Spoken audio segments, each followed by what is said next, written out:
हरे कृष्णा। आप सभी को ज्येष्ठ मास की पूर्णिमा और आने वाली भगवान जगन्नाथ जी के स्नान महामहोत्सव की ढेर सारी शुभकामनाएं।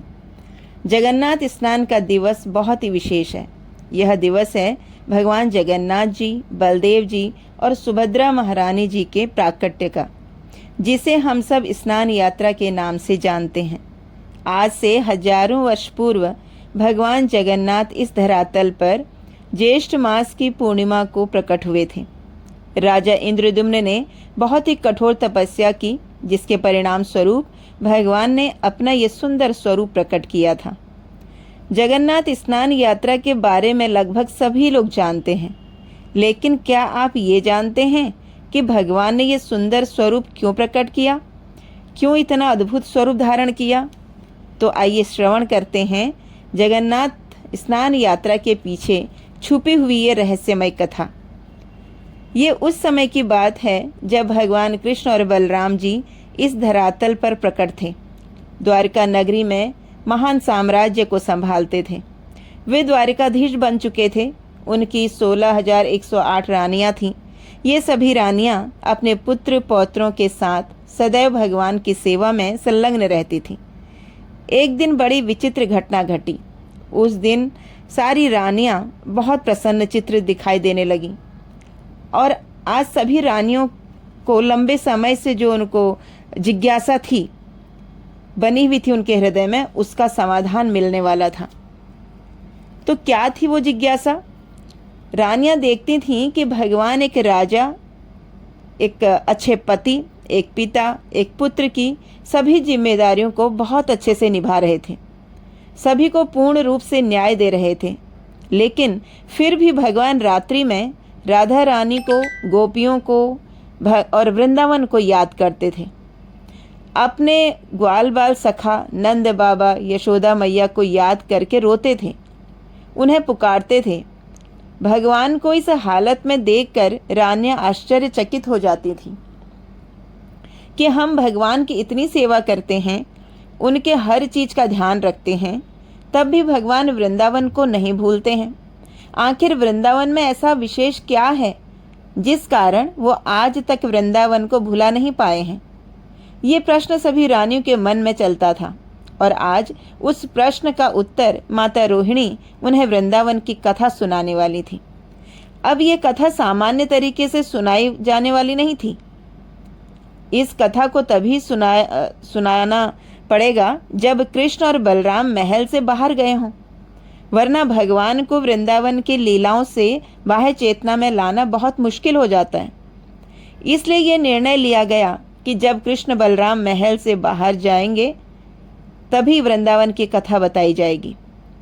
आज ऐसा अवसर मिल गया था। कृष्ण बलराम अपने राज्य के कार्यों के लिए सुधर्मा भवन में जा चुके थे। तब राजमहल के उस प्रांगण में माता रोहिणी और सारी रानियां एकत्रित हुई। उस कक्ष के द्वार पर सुभद्रा जी को खड़ा कर दिया गया ताकि कृष्ण बलराम अंदर न आ पाए। सुभद्रा जी द्वार पर खड़ी हो गईं।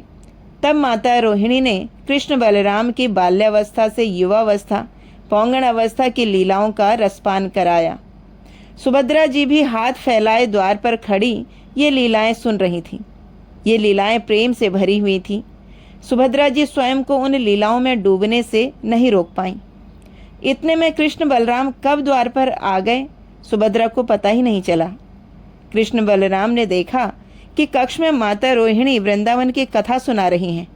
वे दोनों भी सुभद्रा के दाएं और बाएं खड़े होकर कथा सुनने लगे। तीनों भाई बहन की वाह चेतना जाने लगी। कृष्ण बलराम की आंखें बड़ी बड़ी हो गईं, हाथ संकुचित होकर अंदर चले गए, मुख विशाल हो गया और सुभद्रा जी के दोनों हाथ सिकुड़ गए। इस प्रकार तीनों का विचित्र और सुंदर स्वरूप प्रकट हो गया और दैव इच्छा से उसी समय नारद मुनि वहां पहुंच गए। नारद मुनि भगवान को देखते ही प्रसन्नचित होकर बारंबार उन्हें प्रणाम करने लगे। नारद जी को देखकर तीनों की बाह्य चेतना वापस आ गई। तब नारद मुनि ने भगवान से प्रार्थना की कि हे प्रभु, ये आपका इतना सुंदर स्वरूप, आप अपने इसी स्वरूप में प्रकट होकर पृथ्वी वासियों का उद्धार करें। आखिरकार नारद जी ने भगवान को मना ही लिया। तब भगवान ने कहा, मैं कलयुग में इसी स्वरूप में प्रकट होऊंगा। भगवान का ये अद्भुत स्वरूप भक्तों तथा अभक्तों सभी को आनंद प्रदान करने वाला है। इस प्रकार भगवान का ये सुंदर स्वरूप प्रकट हुआ। जिस दिन भगवान जगन्नाथ, बलदेव, सुभद्रा का ये स्वरूप इस पृथ्वी पर प्रकट हुआ, वह दिन था ज्येष्ठ मास की पूर्णिमा का। उस पूर्णिमा पर भगवान का अभिषेक किया गया, उनको स्नान कराया गया। तब जगन्नाथ जी ने राजा इंद्रद्युम्न से कहा, हे राजन, ज्येष्ठ मास की पूर्णिमा तिथि को मेरे जन्म तिथि के रूप में उस दिन तुम मेरे महास्नान की तैयारी करना, सभी तीर्थों के जल से मेरा अभिषेक करना। इस प्रकार ये परंपरा आने वाले समय में भी यथावत चालू रखना। भगवान के उसी आदेश का पालन करते हुए भगवान जगन्नाथ जी की स्नान यात्रा महामहोत्सव धूमधाम से आज भी मनाई जाती है। ये दिवस जगन्नाथ जी के जन्मोत्सव के रूप में मनाया जाता है। भगवान का महाअभिषेक करने के बाद भगवान को विशेष प्रकार का श्रृंगार किया जाता है, जिसे गज वेश कहते हैं। गज वेश का श्रृंगार क्यों किया जाता है, इसकी कथा मैं आपको अगले वीडियो में सुनाऊंगी। अभिषेक के बाद भगवान को 56 भोग लगाया जाता है, जिसके कारण जगन्नाथ, बलदेव, सुभद्रा तीनों बीमार पड़ जाते हैं। ये भी भगवान की विशेष लीला है। बीमारी के दौरान 15 दिन तक किसी को दर्शन नहीं देते हैं। ये समय भगवान अपनी पत्नी लक्ष्मी के साथ बिताते हैं। लक्ष्मी उनकी सेवा करती हैं। 15 दिन बाद भगवान श्री मंदिर में विराजमान होते हैं। 15 दिन के अंदर बंद एक कमरे में बंद थे, तो आज भगवान की इच्छा है कि अपने भक्तों को दर्शन देने के लिए श्री मंदिर से बाहर जाएं। तब रथ यात्रा का आयोजन किया गया, रथ यात्रा निकाली गई।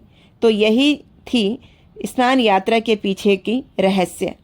तो एक बार फिर से आप सभी को जगन्नाथ स्नान यात्रा की हार्दिक शुभकामनाएं। हरे कृष्णा।